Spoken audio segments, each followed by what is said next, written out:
Donald Trump ने भारत के ऊपर भी टैरिफ लगाया, जिसको रेसिप्रोकल टैरिफ कहते हैं। उसने चाइना के ऊपर भी रेसिप्रोकल टैरिफ लगाया। लेकिन इन दोनों देशों के कॉन्टेक्स्ट में ऐसा कैसे हुआ कि भारत इन टैरिफ्स को लेकर बहुत सक्सेसफुल तरीके से बाहर आ गया, लेकिन चीन उस चीज़ से बाहर नहीं आ पाया? उसका सबसे बड़ा रीज़न ये है कि भारत ट्रंप की पर्सनैलिटी को जानता है।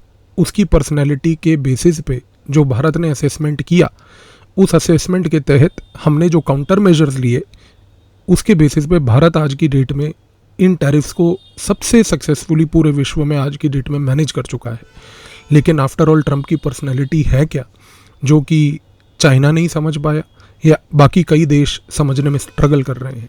खैर, हमारे पास हमारी जो इंटेलिजेंस संस्थाएं हैं वो विश्व के लीडर्स की पर्सनैलिटी असेसमेंट्स करती हैं। उसके बेसिस पे जो भारत को समझ आया वो ये है कि ट्रंप की पर्सनैलिटी कोई नॉर्मल टाइप की नहीं है। उसकी गतिविधियों और हरकतों से भी आप समझते हैं, और जिस प्रकार की भाषा का वो प्रयोग करता है उसकी भाषा शैली से भी समझ आता है कि वो किसी प्रकार का नॉर्मल व्यक्ति नहीं है। पर फिर भी भारत इस चीज़ को मैनेज कर पाया।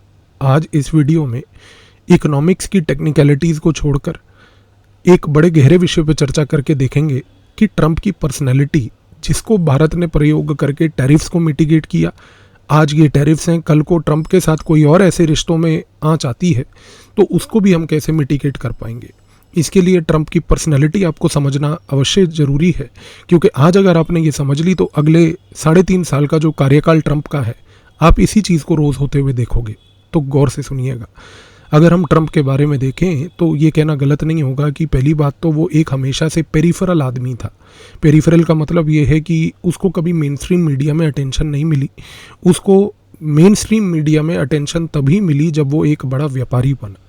लेकिन व्यापार भी जो उसका है, उसमें भी उसकी जो गतिविधियां हैं वो कोई बहुत पॉजिटिव नहीं है, जो कि एक व्यापारी के तौर पर बिजनेस एथिक्स के नज़रिए से देखी जाए। उसने कई फ्रॉड्स किए हैं, जिसमें से एक सबसे प्रसिद्ध फ्रॉड जो अमेरिका में उसके नाम पर चलता है वो है ट्रंप यूनिवर्सिटी का। ट्रंप यूनिवर्सिटी में डोनाल्ड ट्रंप ने एक MBA का प्रोग्राम चालू करके बहुत लोगों को ठगा था, और उस प्रोग्राम में फ़ीस रखी थी $43,000। लेकिन सबसे बड़ी बात यह है कि उस प्रोग्राम के तहत जो पढ़ाई करवाई गई, वो पढ़ाई ज़्यादातर वीडियोज़ के थ्रू करवाई गई, और वो भी वीडियोज़ जो अक्सर यूट्यूब पे फ्रीली अवेलेबल थे।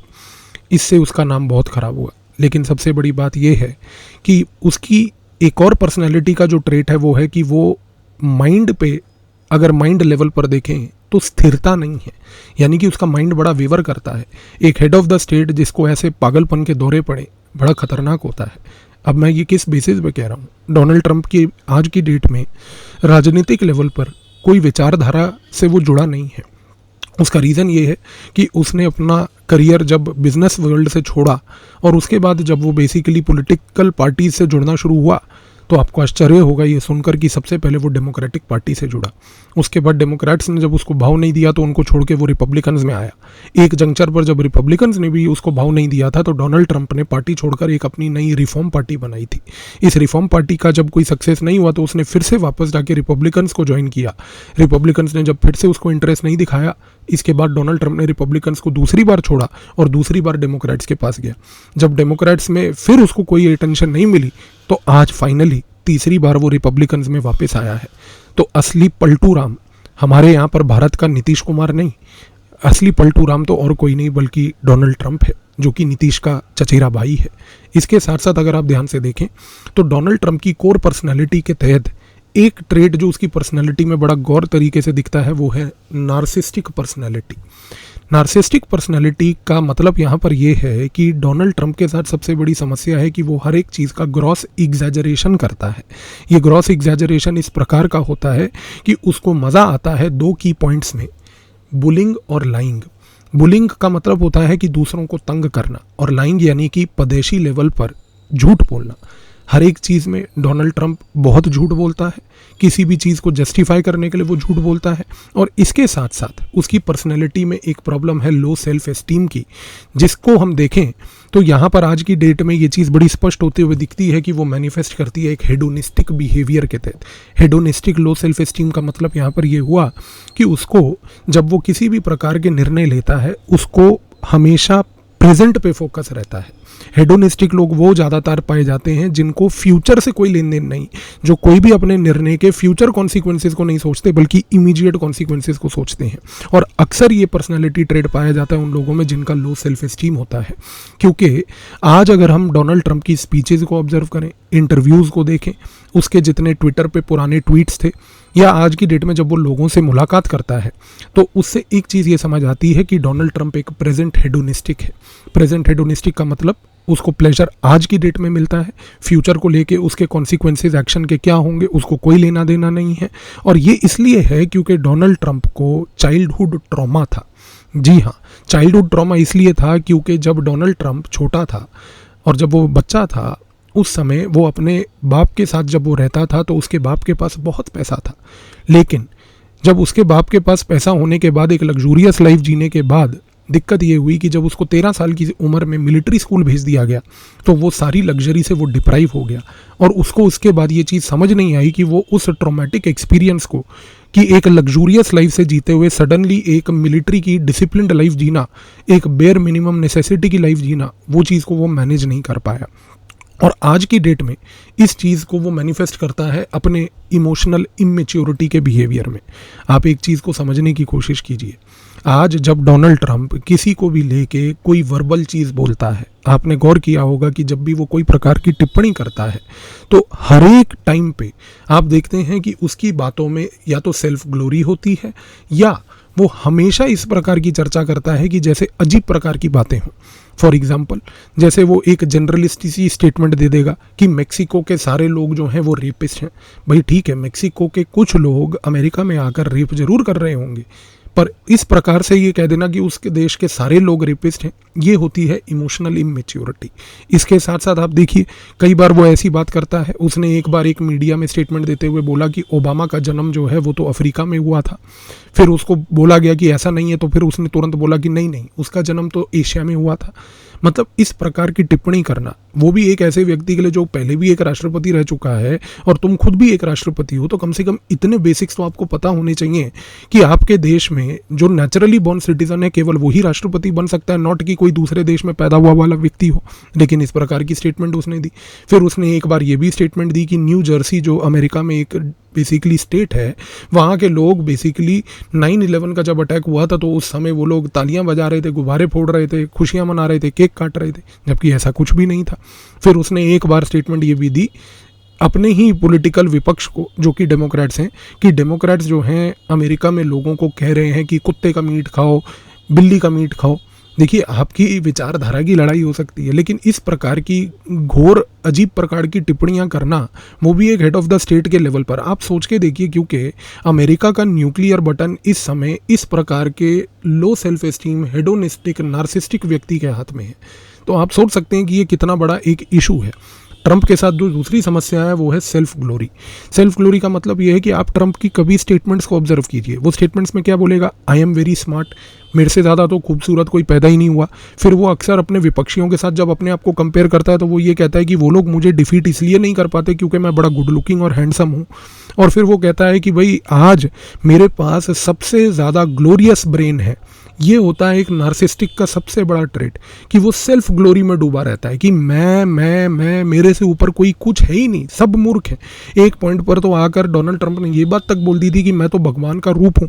आज की डेट में डोनाल्ड ट्रंप के जो अमेरिका में भक्तजन हैं वो भी ऐसी बात करते हैं कि ये तो बेसिकली डोनाल्ड ट्रंप जो है जीसस ने भेजा है उसको एक बहुत महत्वपूर्ण काम करने के लिए। इस रीज़न से आप देखिए कि वो अक्सर क्या करता है कि हर बार उसको जो खुशी मिलती है वो मिलती है अपने टैलेंट को एग्जैजरेट करने में। ये एक पर्सनैलिटी डिसऑर्डर है।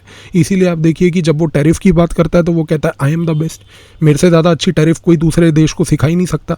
अभी जो है उसने जब चाइना पे टैरिफ लगाई एक हफ्ता पहले तो उसने बोला कि the countries are kissing my ass and asking me to negotiate. देखिए, इस प्रकार की जो भाषा शैली है वो भी एक अमेरिका जैसे देश से, जो कि इस मोमेंट पर for the time being temporarily world का एक नंबर 1 देश है, कम से कम उसके हेड ऑफ द स्टेट से कुछ मेच्योरिटी की बातें अगर आएँ और इस प्रकार की छपरी बातें जो कि एक एशिया के किसी देश या अफ्रीका के किसी देश से आप सुने तो अलग बात है। बट अमेरिका जैसा देश इस प्रकार की अगर बातें कर रहा है तो ये बहुत दिक्कत वाली बात है। फिर सबसे बड़ी चीज़ को समझने की कोशिश कीजिए कि वो अनरियलिस्टिक गोल्स के बारे में चर्चा करेगा और वो मैनिफेस्ट करता है इस पॉइंट से अपीयर स्ट्रॉन्ग ऑन फेलियर। क्योंकि जब उसने टैरिफ चाइना पे लगाई और चाइना ने बोला कि तुम टैरिफ लगाओ, हम तुम पे वापस टैरिफ लगाएंगे, तो हुआ क्या? जाहिर सी बात है कि ट्रंप को समझ आ गया कि आई एम फेलिंग। जैसे ही वो फेल होने लगा, उसने क्या करना शुरू कर दिया? Appear strong. क्योंकि ये नार्सिस्टिक लो सेल्फ एस्टीम लोगों का एक खास पॉइंट होता है कि जब भी उनकी कोई नीति फेल होने लगती है, वो विश्व के सामने आकर अपने आप को इस मजबूती से दिखाते हैं कि जैसे उनसे ज़्यादा तो स्ट्रॉन्ग व्यक्ति कोई है ही नहीं। इवेंचुअली क्या हुआ? थूक चाट कर उसको मुंह के बल गिरा वो ट्रंप, क्योंकि जो उसने टैरिफ चाइना के साथ लगाए थे उसमें उसने इलेक्ट्रॉनिक से लेके अन्य चीज़ों पर एग्जेम्पशन दे दिए। इसके साथ साथ डोनाल्ड ट्रंप को एक सबसे बड़ा प्लेजर मिलता है by inflicting harm on the others. ये नार्सिस्टिक लो सेल्फ एस्टीम लोगों का एक खास पॉइंट होता है, इनको मिलती है sadistic pleasure. Sadistic pleasure in लोगों को अक्सर मिलता है दूसरे लोगों को नीचा दिखा के, दूसरे लोगों को बुरा दिखा के। इस प्रकार से आप देखिए कि डोनाल्ड ट्रंप के अक्सर जितने भी जजमेंट्स होते हैं वो बड़े इम्पेयर्ड जजमेंट्स होते हैं। इम्पेयर्ड जजमेंट्स का मतलब ये होता है कि वो डिस्टॉर्ट करता है जनरली पूरी की पूरी रियलिटी को, और इसी रीजन से अगर आप देखते हैं तो वो मैनिपुलेटिव बिहेवियर दिखाता है। मैनिपुलेट करना पब्लिक ओपिनियन को, ये करके कि लोगों को दिखाना कि देखिए मेरे से बढ़कर कोई व्यक्ति इस पॉइंट पर टैरिफ्स को मैनेज नहीं कर सकता, ये प्रकार की रणनीति जब वो दिखाता है, तो ये सारे पॉइंट्स को भारत ने बहुत केयरफुली स्टडी किया है। क्योंकि हमें पता है कि डोनाल्ड ट्रंप को ये सारी प्रॉब्लम्स हैं, उसका एक नार्सिस्टिक पर्सनैलिटी डिसऑर्डर NPD है। तो अगर वो टैरिफ बोल रहा है तो आपको ज़रूरी नहीं है उस समय शोर मचाकर चाइना की तरह ये बात बोलने की कि नहीं हम भी टैरिफ रिटेलिएट करेंगे। ये भारत की मैच्योरिटी है, क्योंकि भारत इस चीज़ को समझता है। हम एक मैच्योर देश हैं इस वर्ल्ड में जो कि इस प्रकार के लीडर्स के इस व्यवहार को समझते हैं। इस रीज़न से आप देखिए कि भारत ने इन टैरिफ्स को मिटिगेट करने के लिए सबसे पहले क्या बोला? डोनाल्ड ट्रंप को बोला कि पहली बात देखिए, हम आपसे एक ट्रेड डील साइन करने के लिए तैयार हैं। और आज की डेट में भारत की ट्रेड डील की नेगोशिएशंस चल रही हैं अमेरिका के साथ। इस ट्रेड डील के अंदर भारत किन पॉइंट्स पे चर्चा कर रहा है? देखिए, हमने ये चीज़ देखी कि डोनाल्ड ट्रंप क्योंकि एक हेडोनिस्टिक व्यक्ति है, और मैंने आपको बताया कि हेडोनिस्टिक व्यक्ति वो होता है जिसको प्लेजर एट द मोमेंट चाहिए, इमीडिएटली अभी चाहिए, वो आगे के कॉन्सिक्वेंस नहीं सोच रहा है। तो हमने ये चीज़ जब एनालाइज करी तो हमें मालूम चला कि डोनाल्ड ट्रंप के साथ सबसे बड़ी समस्या ये है कि उसको ट्रेड डेफिसिट से प्रॉब्लम है। वो ये चाहता है कि भाई दूसरे देश जो हैं वो अमेरिका से चीज़ें खरीदें।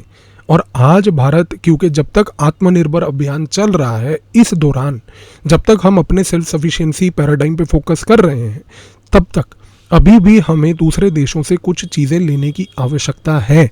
तो हमने ये चीज़ को आइडेंटिफाई करते हुए किसी भी प्रकार की इमोशनल इमेच्योरिटी को बढ़ावा नहीं दिया ट्रंप की। हमने मैच्योरली एक्ट करते हुए ट्रंप को बोला कि हम ट्रेड डील साइन करते हैं। हम आज की डेट में वो चीज़ों को आइडेंटिफाई कर रहे हैं कि जो चीज़ें हम दूसरे देशों से लेते हैं लेकिन for the time being temporarily हम अमेरिका से ले सकते हैं, ताकि वो चीज़ें अगर हम अमेरिका से लेते हैं तो ट्रेड डेफिसिट भी घटेगा। और जैसे ही ट्रेड डेफिसिट घटेगा, आप देखेंगे कि उसके हेडोनिज्म को जो है प्लेजर मिलेगा, क्योंकि उसको प्रेजेंट पे फोकस चाहिए। और आज सारा विश्व ये बात जानता है कि टेम्पररी लेवल पर जो माइनर एडजस्टमेंट्स करने हैं ताकि ट्रंप का ये हेडोनिस्टिक प्लेजर वाला जो पॉइंट है वो फुलफिल हो जाए। जो लोग मैच्योरली इस चीज़ के ऊपर एक्ट कर रहे हैं वो चीज़ फ़ायदा पा रहे हैं। इसीलिए भारत ने बोला कि ठीक है, हम डिफेंस के कुछ ऐसे प्रोडक्ट्स हैं जो आपसे खरीद लेंगे फॉर द टाइम भी। और अगर हम वो डिफेंस के प्रोडक्ट्स आपसे खरीद लेंगे तो हमें इसलिए समस्या नहीं है क्योंकि ये चीज़ें हमें वैसे भी खरीदनी थी। तो अगर हमें किसी और से खरीदनी थी तो मान लीजिए अमेरिका वो दे रहा है तो ठीक है, हम उनसे ले लेते हैं। ऑयल एंड गैस, भारत आज की डेट में मिडल ईस्ट से ऑयल खरीदता है, और मिडल ईस्ट के ऊपर हम लोग केवल फोकस नहीं करना चाहते। हम लोग मिडल ईस्ट के साथ साथ अपने ऑयल और गैस की बास्केट को डाइवर्सिफाई करके अफ्रीका से लेकर, ब्रुनई से लेकर, रशिया से लेकर अन्य देशों पे भी फोकस कर रहे हैं। और डोनाल्ड ट्रंप को रशिया से कोई इतनी नाराज़गी तो है नहीं क्योंकि उन्हीं का प्लांटेड व्यक्ति है वो।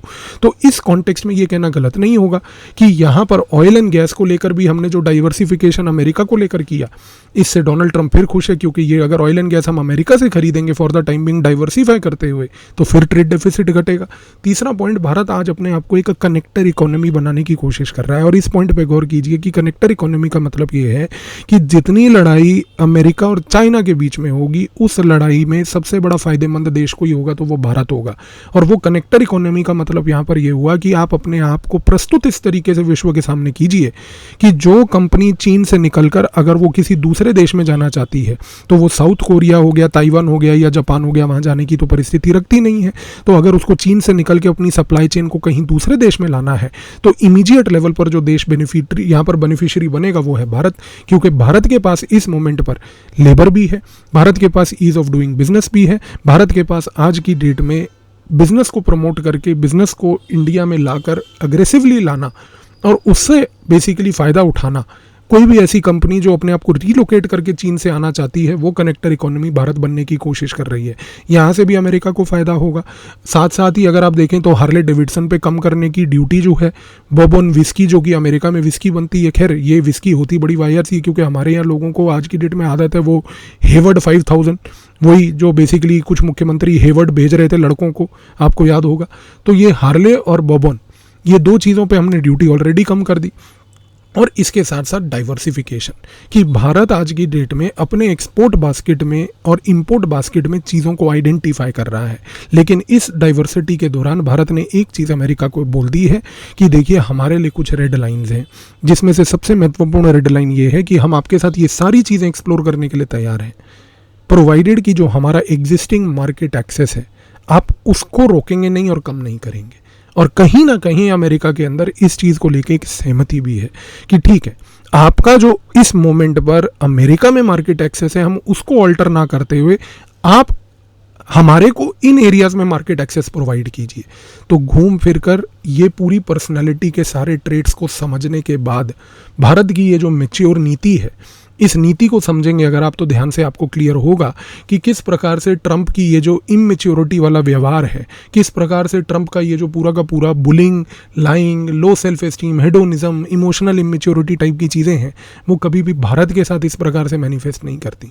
इसी रीज़न से आप देखिए कि जिस प्रकार की वो टिप्पणियाँ आज की डेट में चीन को लेके करता है या कभी रूस को लेके करता है दिखावाबाजी करने के लिए, या जैसे उसने अपने पिछले टर्म में नॉर्थ कोरिया का वो जो गिट्ठू है उसको लेके किए थे, वो प्रकार की टिप्पणियाँ कभी भी डोनाल्ड ट्रंप भारत को लेके नहीं करता है, क्योंकि भारत को इन चीज़ों की समझ है, हमें मालूम है कि ये उसकी पर्सनैलिटी का हिस्सा है। इस रीज़न से हमने ये पॉइंट्स जो अपने आज की डेट में डील में रखे हैं, आप देखेंगे कि जो डील होने वाली है अमेरिका और भारत के बीच में, भारत उसमें एक साइलेंट विनर निकलेगा, क्योंकि बिना शोर मचाए, बिना कुछ विश्व तौर पर कलेश करे, बिना किसी प्रकार के कोई इस प्रकार की अभद्र टिप्पणियाँ करे, डोनाल्ड ट्रंप साइलेंटली भारत को इस प्रकार से गेन करता हुआ दिखेगा। और ये जो टेम्पररी एडजस्टमेंट्स हैं इसमें कोई प्रॉब्लम नहीं आएगी। तो आज की डेट में जो भारत का मार्केट एक्सेस इंफॉर्मेशन टेक्नोलॉजी में है अमेरिका में, फार्मास्यूटिकल में है अमेरिका में, या अन्य प्रकार के इलेक्ट्रॉनिक बिजनेसेस जो हैं अमेरिका में हैं, उनमें कुछ टेम्पररी ऊपर नीचे चीज़ें दिखने को जरूर मिलेंगी, क्योंकि टैरिफ से डिसरप्शन जरूर होता है। और डिसरप्शन भी वैसे एक शब्द है जो कॉर्पोरेट सेक्टर के लोगों को बड़ा अच्छा लगता है प्रयोग करना, क्योंकि जो इकोनॉमिक न्यूज़पेपर्स होते हैं, पिंक न्यूज़पेपर्स, ऑरेंज न्यूज़पेपर्स, उनमें इस प्रकार के शब्दों को लगा के ही मार्केटिंग की जाती है ताकि लोगों के मन में एक बेसिकली दुविधा पैदा हो। तो ये जो सो कॉल्ड डिसरप्शंस आए हैं, चाहे वो हमारे आईटी में हो, फार्मास्यूटिकल में हो, इलेक्ट्रॉनिक्स में हो, वो टेम्पररी हैं। इवेंचुअली लॉन्ग रन में आप देखेंगे कि भारत का जो उद्देश्य है वो ये है कि ये ट्रेड डील्स के थ्रू चीज़ें मैनिफेस्ट भी करें, जिससे कि भारत का जो हित है कि हमारा मार्केट एक्सेस ना घटे, हमारी जो मार्केट एक्सेस हमने बिल्ड करी है वो बरकरार रहे। बाकी ठीक है, अमेरिका को जो मार्केट एक्सेस इन चीज़ों में चाहिए वो मिल जाए। इस गेम में भारत आज की डेट में बहुत अग्रेसिवली आगे बढ़ चुका है और भारत इस पर्सनैलिटी के एनालिसिस के बाद आज की डेट में चीज़ों को पॉजिटिवली देख रहा है। इसीलिए ट्रंप किसी प्रकार की वो टिप्पणियां जो चीन को लेके और अन्य देशों को लेके कर रहा है, आपने देखा होगा भारत को लेके नहीं कर रहा है। आई होप इस वीडियो के बाद अब आपको इस चीज़ की क्लैरिटी हो गई होगी कि गेम सारा जियोपॉलिटिक्स में एक जगह पर सिर्फ डील नहीं है जो ट्रंप करता है, उस डील के पीछे जो ये पर्सनैलिटी इशू है, इसको समझना और इसको ब्रेक करना, ये जो पर्सनैलिटी कोड है, ये सबसे ज़्यादा महत्वपूर्ण है। धन्यवाद।